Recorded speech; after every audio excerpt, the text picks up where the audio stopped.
So my dear educators, now let's talk about individualized education program. And individualized education program जैसा कि हमने पहले भी डिस्कस किया है ब्रीफ में, पर इसको थोड़ा डिटेल में पढ़ेंगे. अगर शॉर्ट नोट आता है तो we will be able to right.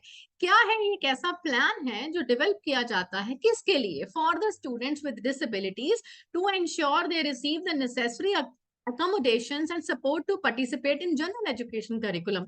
Main stream education में जहां पर स्टूडेंट्स विदाउट डिसेबिलिटी पढ़ते हैं वहां पर वो खुद को एडजस्ट कर पाए, उनके लिए अलग से उनकी नीड्स का एनालिसिस करते हुए, उनकी नीड्स को ध्यान में रखे हुए उनके लिए इंडिविजुअलाइज्ड एजुकेशन प्रोग्राम तैयार किया जाता है जिसको हम बोलते हैं IEP.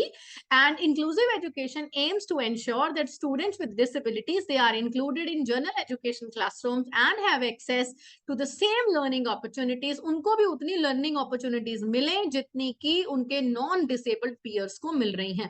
उनको भी हर एक्टिविटी में पार्टिसिपेट करने का मौका मिले, उनको भी जो रीडिंग मटेरियल है एक्सेसिबल हो, उनको भी सारी एक्टिविटीज एक्स्ट्रा करिकुलर जो है या करिकुलर है उसमें पार्टिसिपेट करने का मौका मिले.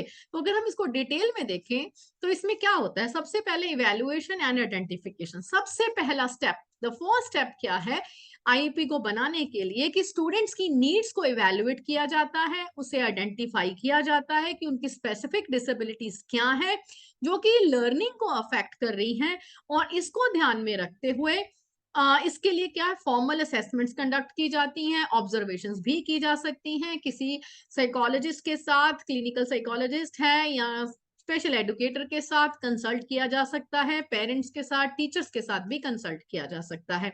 तो हमने इवैल्यूएट कर लिया, उसकी नीड्स को आइडेंटिफाई कर लिया, उसके बाद में गोल सेटिंग की जाती है.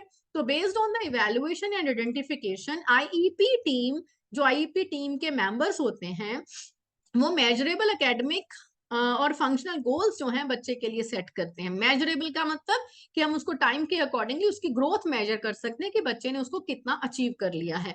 गोल्स कैसे होने चाहिए? स्मार्ट होने चाहिए. स्मार्ट की फुल फॉर्म आपको आती होगी. स्पेसिफिक, एस फॉर स्पेसिफिक, के बहुत क्लियर गोल डिफाइन होने चाहिए कि ये करना है, राइट. उसमें कोई भी किसी भी तरीके की एम्बिग्विटी नहीं होनी चाहिए. मेजरेबल होनी चाहिए, हम उसकी ग्रोथ को मेजर कर पाए.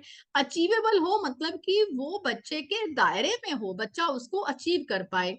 रेलेवेंट हो वो सब्जेक्ट से और बच्चे के साथ में, उसका जो भी कंटेंट वो पढ़ रहा है उसके साथ वो रेलेवेंट है. एंड वो टाइम बाउंड हो, हम टाइम स्पेसिफाई करें कि हम 2 महीने में, 4 महीने में, 6 महीने में ये हमने अचीव करना है. तो इसको हम बोलते हैं स्मार्ट गोल्स, राइट. तो उसके बाद अगर हम बात करें कि ये सारी चीजें बच्चे के स्ट्रेंथ और इंटरेस्ट और उसकी जरूरतों को ध्यान में रखते हुए गोल जो है वो बनानी चाहिए. अपनी जरूरतों के अकॉर्डिंगली, अपनी फिजिबिलिटी के अकॉर्डिंगली नहीं आपको गोल बनाने, बच्चे की जरूरत के अकॉर्डिंगली, बच्चे के इंटरेस्ट को देखते हुए जो गोल्स हैं वो बनाए जाते हैं. इसी तो इवैल्यूएशन और एनालिसिस किया जाता है. उसके बाद आता है अकोमोडेशन एंड मॉडिफिकेशन.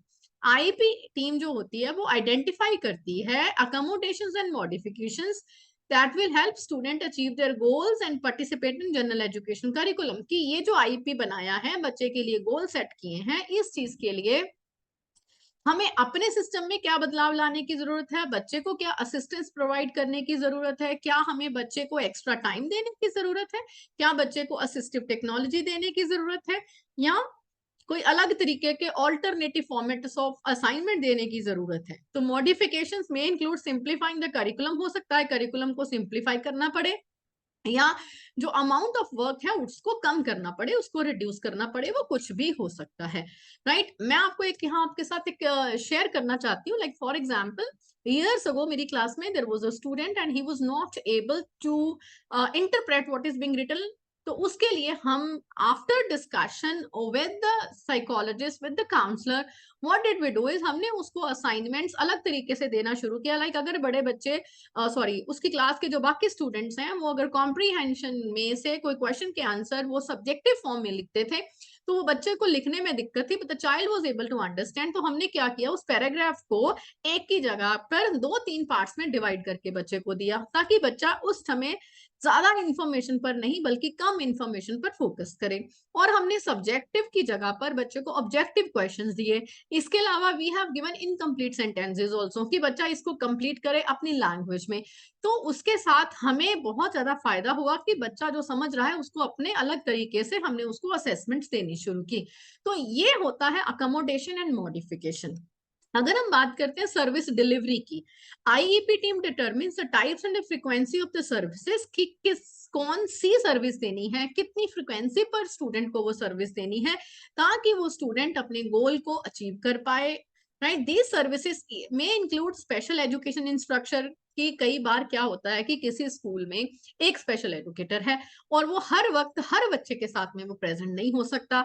किसी बच्चे को जो है वीकली ऑब्जर्व करता है, किसी बच्चे को वो ट्वाइस अ वीक करता है या किसी बच्चे को ऑल्टरनेट डे करता है। तो उसके अकॉर्डिंगली ये देखा जाता है कि इसको अगर किसी बच्चे को स्पीच में प्रॉब्लम है, राइट, तो उसको स्पीच थेरेपी के लिए जाना चाहिए, तो वो उसकी रिकमेंडेशन हो सकती है। तो उसके अकॉर्डिंगली उसको जो प्रोफेशनल की सपोर्ट है वो प्रोवाइड की जा सकती है। इसके अलावा अगर हम बात करें प्रोग्रेस मॉनिटरिंग की, जो आईईपी टीम है वो रेगुलर मॉनिटर करती है स्टूडेंट्स के प्रोग्रेस को उनके गोल्स के प्रति और makes adjustment to plan as needed कि प्रोग्रेस को ऑब्जर्व करेगी। अगर उसके अकॉर्डिंगली हमें लगे कि बच्चा प्रोग्रेस नहीं कर पा रहा है, थोड़ा सा ट्वीक करना पड़ेगा, प्लान बदलना पड़ेगा, एडजस्टमेंट करनी पड़ेगी, तो उसके लिए भी तैयार रहते हैं।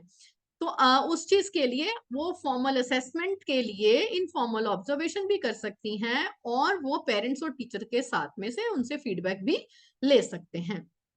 राइट, तो अगर हम बात करें ट्रांजिशन प्लानिंग की for students who are approaching to the end of their education and moving to the new school, suppose एक स्कूल में जहां तक एजुकेशन है प्राइमरी स्कूल है वहां तक करके वो न्यू उनको स्कूल में जाना है, तो आईईपी टीम क्या करती है, डेवलप करती है ट्रांजिशन प्लान ताकि जो स्टूडेंट है वो प्रिपेयर हो सके for the next phase of life में भी। उसको वोकेशनल ट्रेनिंग के जाना है, कॉलेज के लिए जाना है, या may be independent living skills उसमें डेवलप होना चाहिए, तो आईईपी टीम उसके लिए भी काम करती है। So an IP for inclusive education क्या है, ये एक कोलैबोरेटिव प्रोसेस है, इंडिविजुअल का प्रोसेस नहीं है।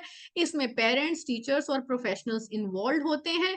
इसमें स्टूडेंट्स विद डिसेबिलिटी को they have got access to the same learning opportunities as the non-disabled peers and they can achieve their full potential in the classroom and beyond, पर उसको थोड़ा सा असिस्टेंट या मॉडिफिकेशन की जरूरत होती है।